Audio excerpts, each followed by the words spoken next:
नमस्कार बंधुगण आपण मानकर प्रिय चैनल ओडिया ज्ञान तरंग को स्वागत करुछु। आजिर एही वीडियो माध्यम आम जानिबा जे पवित्र सुदशा व्रत काहेकि पालन करा जाए। एही वर्ष अर्थात वर्ष 2024 रे पवित्र सुदशा व्रत केउं दिन पड़ुअछि ओ एहार शुभ समय केबे रहिछि। एही वर्ष नुआ विवाहित महिला माने एही सुदशा व्रत करिवे ना नाही एवं 10 अंक सहित एही व्रतर कौन सामंजस्य रहिछि। एथि सहित विवाहित नारी मानक पई एही व्रतर महत्व एवं पौराणिक मत एहा परे वीडियोर शेष रहिछि माँ लक्ष्मींकर 10टी नाम, पूजा विधि एवं एही दिन कौन करिबा अनुचित, कौन करिबा शुभ ओ एथि सहित शुभ अशुभ राशिफल विषय रे। तेबे एही सबु विषय जानिबा पूर्व आपण मानकु अनुरोध एही वीडियो को गोटे लाइक करनियंतु एवं जदि आपण माने एपर्यंत आम चैनल को सब्सक्राइब करिनाहांती ताहले वर्तमान ही सब्सक्राइब करनियंतु। तेबे आसंतु जानिबा।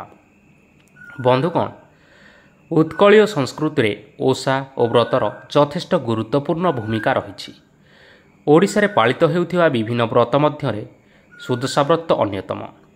ऐश्वर्यर देवी माँ लक्ष्मींकर आराधनार पर्व हेउछि सुदशा व्रत एवं एही वर्ष एही पर्व निष्ठा और भक्तिमय परिवेश मध्यरे सारा राज्य रे पालन कराजिबो। तेबे जदि कोनोसी मासर शुक्लपक्ष दशमी तिथि गुरुवार दिन पड़ी थाए तेबे सेही गुरुवार दिनटी को आमे सुदशा व्रत भावरे मानि थाउ बा एही दिन सुदशा व्रत पालन करा जाई थाए। एवं जदि एही दिन विवाह तिथि रही थाए तेबे एहाकु नुआ सुदशा व्रत मध्य कुहा जाई थाए। माने एही दिन नव विवाहित बा प्रथम करी विवाहित होइथिबा महिला माने व्रत आरंभ करिथांती। घरर सुख समृद्धि और शांति बजाय रखिबा पई गृहिणी माने एही व्रत को पालन करिथांती। तेबे एबे आसंतु जानिबा एही वर्ष सुदशा व्रत केउं दिन पड़ुअछि एवं एहार शुभ समय विषय रे। एहा परे नुआ सुदशा व्रत एही वर्ष बा एही सुदशा व्रत रे नुआ विवाहित महिला माने व्रत करिवे ना नाही, अर्थात विवाहित नारी माने व्रत पालन करिवे नाही कि व्रत पालन करिवे। बंधुगण, एही वर्ष सुदशा व्रत अर्थात आज अगस्त 15 तारिख गुरुवार श्रावण मास शुक्लपक्ष दशमी दिन पड़ुअछि। एही दिन विवाहित महिला माने सुदशा व्रत पालन करिपारिबे। सुदशा व्रतर शुभ समय रहिछि सकाळ 5:26 रु अर्थात सकाळ सूर्योदय परठारु आरंभ होई दिन 10:23 पर्यंत रहुछि। तेणु एही समय आपण माने व्रतर पूजा विधि पालन करिपारिबे। सुदशा व्रतर संपूर्ण पूजा विधि जानिबा पूर्व आज आमे जानिबा जे पौराणिक मत अनुसार सुदशा व्रत काहेकि पालन करा जाई थाए। पौराणिक मतरे एही व्रत प्रथमे विदर्भ देशर राजा नलंकर पाटराणी दमयंती आरंभ करथिले एवं सही दिनटारु एही पर्व को समस्त विवाहित नारी माने आज पर्यंत पालन करी आसुछंती। दिने दीक्षा ब्राह्मणी नदीरु जल आनिबा समय निजर व्रतटी को हजाई देइथिले एवं व्रत हराई विकल भावे क्रंदन करुथिबा बेले नलराजा तांकर दुख दूर करिबा पई सत्यवद होई निज राणी दंपयंती ठारू व्रत आनी ब्राह्मणी को देइथिले। जेहेतु व्रतटी माँ लक्ष्मींकर प्रतीक तेणु व्रत दान कले मनुष्य लक्ष्मी छड़ा होई जाई थाए। व्रत दान करिबा परे तांकर सकल संपद सुख एवं ऐश्वर्य अपहृत होई राजा और राणी लक्ष्मी छड़ा और श्रीहीन होई जाइथिले। बहुत दुख एवं दुर्दशा भोग करिबा परे राणी पुणी थरे यथाविधि अनुसार सुदशा व्रत पालन करिबा परे सेमानंकर समस्त अपहृत होइथिबा सुख शांति एवं सौभाग्य सेमाने पुणी थरे फेरी पाइथिले। तेणु माता लक्ष्मी को समर्पण करी महिला माने एही व्रत को धारण करिथांती। सुदशा शब्दर अर्थ हेउची सु अर्थ शुभ बा सकारात्मक एवं दशा हेउची 10 अंकर महत्व। एहार अन्य अर्थ हेउची मनुष्यर दुर्दशा को सुदशारे परिणत करुथिबार व्रत हेउची सुदशा व्रत। तेणु सुदशा व्रतरे ଦଶ ପାଖୁଡ଼ା ପଦ୍ମ, 10 ବର୍ଣ୍ଣ ମୁରୁଜ, 10 ମୁଖୀ ଦୀପ, 10 ମୁଠି ଚାଉଳ, 10 ଗୋଟି କଦଳୀ, 10 ଗୋଟି ମଣ୍ଡା ସହିତ ମା ଲକ୍ଷ୍ମୀଙ୍କର 10ଟି ନାମ ଉଚ୍ଚାରଣ କରି ମହିଳାମାନେ ଏହି ଦିନ 10 ଖିଅ ଧଳା ସୂତାରେ 10 ଗୋଟି ଗଣ୍ଠି ଦେଇ ବ୍ରତ ପୂଜା କରିଥାନ୍ତି ଏବଂ ସେହି ବ୍ରତକୁ ପରବର୍ତ୍ତୀ ସୁଦଶା ବ୍ରତ ପର୍ଯ୍ୟନ୍ତ ନିଜର ବାହୁରେ ଧାରଣ କରିଥାନ୍ତି। ବ୍ରତରେ 10ଟି ଗଣ୍ଠି ଦେବା ସମୟରେ ମା ଲକ୍ଷ୍ମୀଙ୍କର ଏହି 10ଟି ନାମ ନିଶ୍ଚୟ ଉଚ୍ଚାରଣ କରିବା ଉଚିତ, ନଚେତ୍ ବ୍ରତର କୌଣସି ମହତ୍ତ୍ୱ ରହିନଥାଏ। ସେହି ଗଣ୍ଠିଗୁଡ଼ିକର ନାମ ହେଉଛି, ପ୍ରଥମ ନାମ ହେଉଛି ଲକ୍ଷ୍ମୀ ନାରାୟଣୀ, ଦ୍ୱିତୀୟ ନାମ ହେଉଛି କମଳିନୀ, ତୃତୀୟ ନାମ ହେଉଛି ଶ୍ରୀହରି ହରପ୍ରିୟା, ଚତୁର୍ଥ ନାମ ହେଉଛି ପଦ୍ମାଳୟା, ପଞ୍ଚମ ନାମ ହେଉଛି କମଳା, ଷଷ୍ଠ ନାମ ହେଉଛି ଚଞ୍ଚଳା, ସପ୍ତମ ନାମ ହେଉଛି ବିଘ୍ନେଶିନୀ, ଅଷ୍ଟମ ନାମ ହେଉଛି ସିନ୍ଦୁର ଦୋଳଣୀ, ନବମ ନାମ ହେଉଛି ଦୁର୍ଗତି ନାଶିନୀ, ଦଶମ ତଥା ଅନ୍ତିମ ନାମ ହେଉଛି ବିଷ୍ଣୁ ପାଟରାଣୀ। ପୂଜାବିଧି ଏବଂ ଏହି ଦିନ କ'ଣ କରିବେ ଓ କ'ଣ କରିବେ ନାହିଁ, ଏହିସବୁ ଜାଣିବା ପାଇଁ ଆପଣମାନେ କମେଣ୍ଟ ବକ୍ସରେ ଜୟ ମା ଲକ୍ଷ୍ମୀ ନିଶ୍ଚୟ ଲେଖନ୍ତୁ ଏବଂ ମା ଲକ୍ଷ୍ମୀଙ୍କର କୃପା ପାଇବା ପାଇଁ ଏହି ଭିଡ଼ିଓକୁ 10 ଜଣ ପାଖଙ୍କୁ ସେୟାର କରନ୍ତୁ। ଏହା ଆପଣ ହ୍ୱାଟ୍ସଆପ୍ ଏବଂ ଫେସବୁକ୍ ମାଧ୍ୟମରେ ମଧ୍ୟ ସେୟାର କରିପାରିବେ। ଏହି ସୁଦଶା ବ୍ରତ ଦିନ ଆପଣମାନେ ଆପଣଙ୍କ ଘରକୁ ପରିଷ୍କାର ପରିଚ୍ଛନ୍ନ ନିଶ୍ଚୟ ରଖନ୍ତୁ ଏବଂ ଏହା ବ୍ୟତୀତ ଘରକୁ ଭଲରେ ଉଜ୍ଜଳ କରି ରଖନ୍ତୁ। ଘରକୁ କେବେ ହେଲେ ଅନ୍ଧାର କରି ରଖନ୍ତୁ ନାହିଁ। ଏହି ଦିନ ଆପଣ ସୂର୍ଯ୍ୟୋଦୟ ପୂର୍ବରୁ ସେଜତ୍ୟାଗ ବା ଶଯ୍ୟାତ୍ୟାଗ ନିଶ୍ଚୟ କରନ୍ତୁ। ସୁଦଶା ବ୍ରତ ପୂଜାରେ ମା ଲକ୍ଷ୍ମୀଙ୍କର ପାଖରେ 3ଟି ବେଳାର ଭୋଗ ଲଗାଯାଇଥାଏ।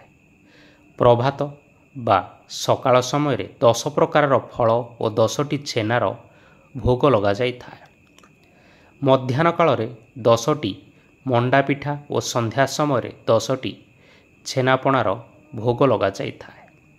ହେଲେ ବନ୍ଧୁଗଣ, ଏହି କଥାର ଧ୍ୟାନ ନିଶ୍ଚୟ ରଖିବେ ଯେ ମା ଲକ୍ଷ୍ମୀଙ୍କ ପାଖରେ ଯେଉଁ ସବୁ ଭୋଗକୁ ଲଗାଇବେ ସେହି ଭୋଗକୁ ନିଜ ପରିବାର ଲୋକଙ୍କ ଛଡ଼ା ଅନ୍ୟ କୌଣସି ଲୋକଙ୍କୁ ବାଣ୍ଟିବେ ନାହିଁ ବା ଖାଇବା ପାଇଁ ଦେବେ ନାହିଁ, ନଚେତ୍ ଆପଣଙ୍କର ଉପରେ ମା ଲକ୍ଷ୍ମୀଙ୍କର କୃପ ପଡ଼ିପାରେ ଏବଂ ମା ଲକ୍ଷ୍ମୀ ଆପଣଙ୍କ ଘରକୁ ତ୍ୟାଗ କରିପାରନ୍ତି, ଯାହା ତଥା ଆପଣଙ୍କୁ ଲକ୍ଷ୍ମୀ ଛଡ଼ା କରିଦେଇପାରେ। ସୁଦଶା ବ୍ରତର ପୂଜା ବ୍ରହ୍ମ ମୁହୂର୍ତ୍ତରେ ଆରମ୍ଭ କରିବା ଅତ୍ୟନ୍ତ ଶୁଭ ହୋଇଥାଏ, କାରଣ ଏହା ମାନ୍ୟତା ରହିଛି ଯେ ସେହି ସମୟରେ ମା ଲକ୍ଷ୍ମୀ ମନ୍ଦିରରୁ ବାହାରେ ନିଜ ଭକ୍ତମାନଙ୍କ ଘରକୁ ବୁଲିବା ପାଇଁ ଯାଇଥାନ୍ତି। ତେଣୁ ସୂର୍ଯ୍ୟ ଉଦୟ ହେବା ପୂର୍ବରୁ ଆପଣମାନେ ଶଯ୍ୟାତ୍ୟାଗ କରି ହଳଦୀ ଲଗାଇ ନିଶ୍ଚୟ ସ୍ନାନ କରିବେ ଏବଂ ଧଳା, ନାଲି ରଙ୍ଗ ବା ହଳଦୀ ରଙ୍ଗର ଶାଢ଼ୀ ପିନ୍ଧି ସୁଦଶା ବ୍ରତ ପୂଜାକୁ ଆପଣମାନେ ଆରମ୍ଭ କରିବେ। ଏହା ସହିତ ମଥାରେ ସିନ୍ଦୁର ଓ ପାଦରେ ଅଳତା ଲଗାଇବା ପାଇଁ କେବେ ବି ଭୁଲିବେ ନାହିଁ। ଏବେ ଆସନ୍ତୁ ଜାଣିବା ସୁଦଶା ବ୍ରତ ଦିନ କ'ଣ କରିବେ ଓ କ'ଣ କରିବେ ନାହିଁ। ଯଦି ଆପଣମାନେ ସୁଦଶା ବ୍ରତ ପୂଜାବିଧିରେ ବା ସୁଦଶା ବ୍ରତର ପୂଜାବିଧି ବିଷୟରେ ଏବଂ ବ୍ରତ ପାଳନ କରିବାର ଶୁଭ ମୁହୂର୍ତ୍ତ ବିଷୟରେ ଜାଣିବା ପାଇଁ ଚାହୁଁଛନ୍ତି, ତେବେ ଡେସ୍କ୍ରିପସନରେ ଦିଆଯାଇଥିବା ଲିଙ୍କରେ କ୍ଲିକ୍ କରି ଦେଖିପାରିବେ। ଆସନ୍ତୁ ଜାଣିବା ଏହି ଦିନ କ'ଣ କରିବା ଶୁଭ ହୋଇଥାଏ ଏବଂ କ'ଣ କରିବା ଅଶୁଭ ହୋଇଥାଏ।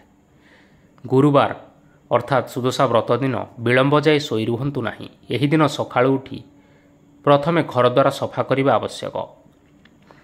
ସକାଳୁ ଉଠିବା ପରେ ବାସି ବିଛଣାରେ ପଡ଼ିଥିବା ଅବସ୍ଥାରେ ପୂଜା ଓ ବ୍ରତ କେବେ ହେଲେ କରନ୍ତୁ ନାହିଁ। ପ୍ରଥମେ ବାସି ବିଛଣା ଉଠାଇ ଘରକୁ ଝାଡ଼ୁ କରନ୍ତୁ।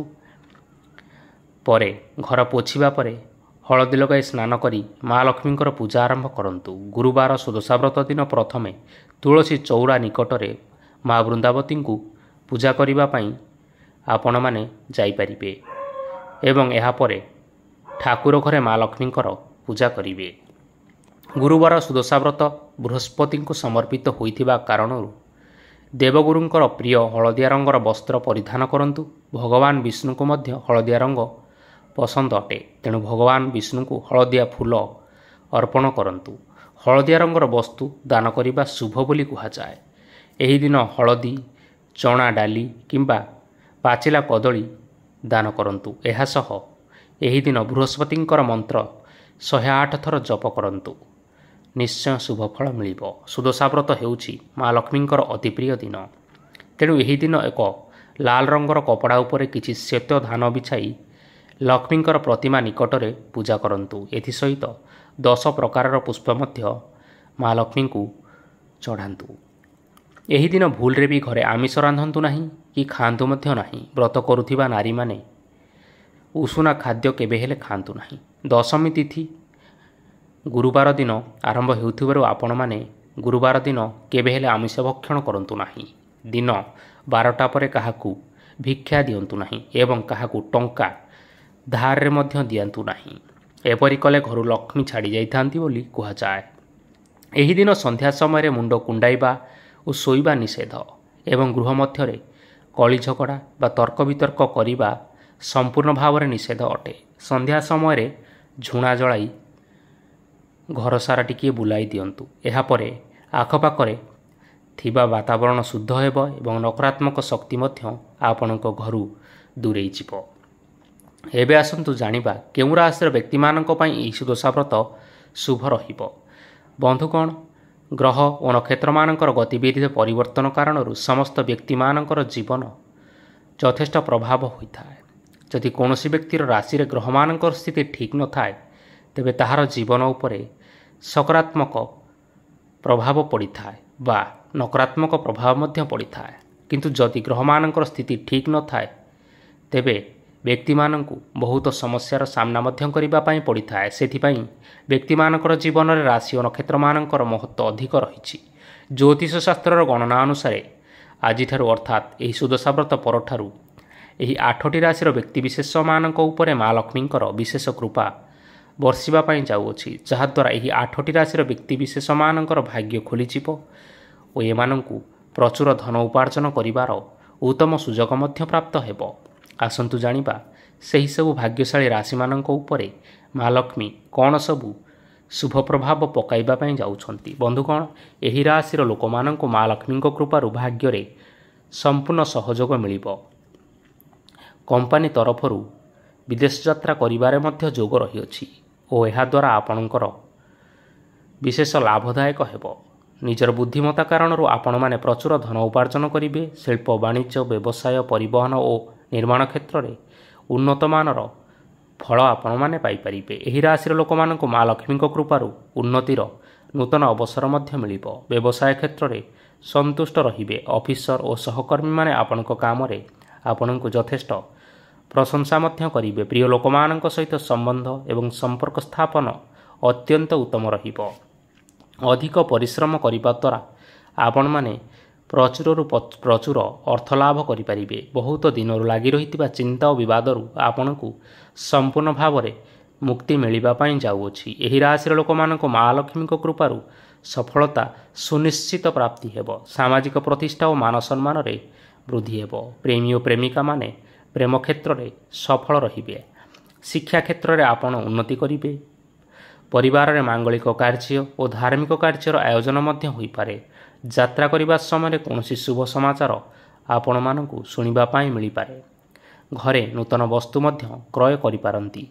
ତେବେ ଆମେ ଯେଉଁ ସବୁ ଭାଗ୍ୟଶାଳୀ ରାଶିମାନଙ୍କ ବିଷୟରେ ଆଲୋଚନା କରୁଥିଲେ ସେହିସବୁ ରାଶିମାନେ ହେଉଛନ୍ତି ବୃଷ ରାଶି, ଧନୁ ରାଶି, ମୀନ ରାଶି, ସିଂହ ରାଶି, ମକର ରାଶି, ବିଛା ରାଶି, ମିଥୁନ ରାଶି ଏବଂ କୁମ୍ଭ ରାଶି। ତେଣୁ ଘରର ମହିଳାମାନେ ଘରର ସୁଖ, ସମୃଦ୍ଧି ଏବଂ ଶାନ୍ତି ବଜାୟ ରଖିବା ପାଇଁ ଏହି ବ୍ରତକୁ ବହୁତ ନିଷ୍ଠାର ସହିତ କରିବା ଆବଶ୍ୟକ। ବ୍ରତ ପୂଜା କରିସାରିବା ପରେ ଉଷୁନା ଚାଉଳର ଭାତ, ପିଆଜ, ରସୁଣ, ମସୁର ଡାଲି ଏବଂ ଆମିଷ ଭୋଜନ କରିବା ନିଷେଧ। ଏହି ଦିନ କଳା ରଙ୍ଗର ବସ୍ତ୍ର ବା ଲୁଗା ପିନ୍ଧିବା ଅନୁଚିତ।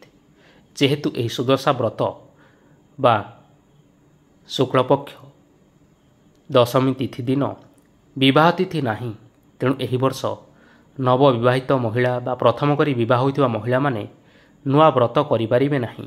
ସେମାନଙ୍କୁ ଆଗାମୀ ସୁଦଶା ବ୍ରତ ପର୍ଯ୍ୟନ୍ତ ଅପେକ୍ଷା କରିବା ପାଇଁ ପଡ଼ିବ। ଯେଉଁଦିନ ସୁଦଶା ବ୍ରତ ଯଥା शुक्लपक्ष दशमी तिथि एवं विवाह तिथि एका साथी पड़ुछि। ताहा पूर्वरु आपण मानकु आमे निश्चिंत भावरे आम चैनल द्वारा वीडियो अपलोड करी आपण मानकु जणाइबु। सेथिपई आपण माने आम चैनल को वर्तमान ही सब्सक्राइब करनियंतु। तेबे बंधुगण आशा करूछु आपण मानकु एही वीडियोटी निश्चय पसंद आसीथिबो। पसंद आसीथिले एही वीडियो को लाइक करिबा सहित आपणक प्रियजन मानक सहित शेयर करनियंतु एवं कमेंट बॉक्स रे जय मां लक्ष्मी निश्चय लिखंतु। धन्यवाद।